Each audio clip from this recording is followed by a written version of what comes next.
Sir, Narendra Modi ಅವರು hat trick ಪ್ರಧಾನಿಯಾಗಿ ಪ್ರಮಾಣದಲ್ಲಿ ಸ್ವೀಕರಿಸಿದ್ದಾರೆ ಸರ್, ತಾವೇನು ಹೇಳಕ್ಕೆ? ನರೇಂದ್ರ ಮೋದಿಯವರು ಮೂರನೇ ಬಾರಿಗೆ ಜಗತ್ತಿನ ಅತ್ಯಂತ ಎತ್ತರದ ಜನತಂತ್ರ ವ್ಯವಸ್ಥೆಯ ಪ್ರಜಾಪ್ರಭುತ್ವದ ಭಾರತ ಸರ್ಕಾರದ ಪ್ರಧಾನಮಂತ್ರಿಯಾಗಿ ಅಧಿಕಾರ ಸ್ವೀಕಾರ ಮಾಡ್ತಾ ಇರ್ತಕ್ಕಂಥದ್ದು ಇಡೀ ದೇಶಕ್ಕೆಲ್ಲ ಒಂದು ಸಂತೋಷ, ಸ್ವಾಗತ.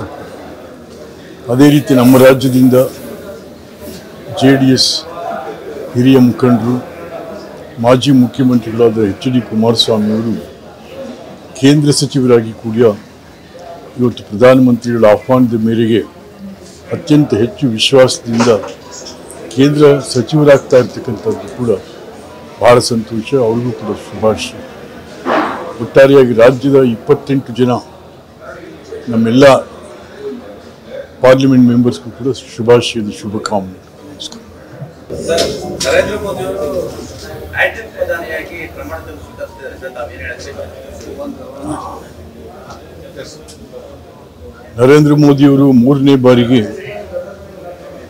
ಜಗತ್ತಿನ ಅತ್ಯಂತ ಎತ್ತರದ ಜನತಂತ್ರ ವ್ಯವಸ್ಥೆಯ ಪ್ರಜಾಪ್ರಭುತ್ವದ ಭಾರತ ಸರ್ಕಾರದ ಪ್ರಧಾನಮಂತ್ರಿಯಾಗಿ ಅಧಿಕಾರ ಸ್ವೀಕಾರ ಮಾಡ್ತಾ ಇರ್ತಕ್ಕಂಥದ್ದು ಇಡೀ ದೇಶಕ್ಕೆಲ್ಲ ಒಂದು ಸಂತೋಷ, ಸ್ವಾಗತ.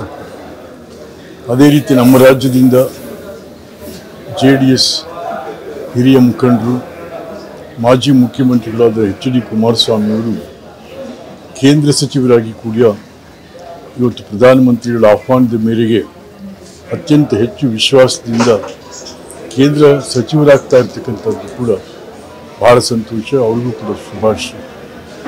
ಒಟ್ಟಾರೆಯಾಗಿ ರಾಜ್ಯದ 28 ಜನ ನಮ್ಮೆಲ್ಲ ಪಾರ್ಲಿಮೆಂಟ್ ಮೆಂಬರ್ಸ್ಗೂ ಕೂಡ ಶುಭಾಶಯದ ಶುಭಕಾಮನೆ.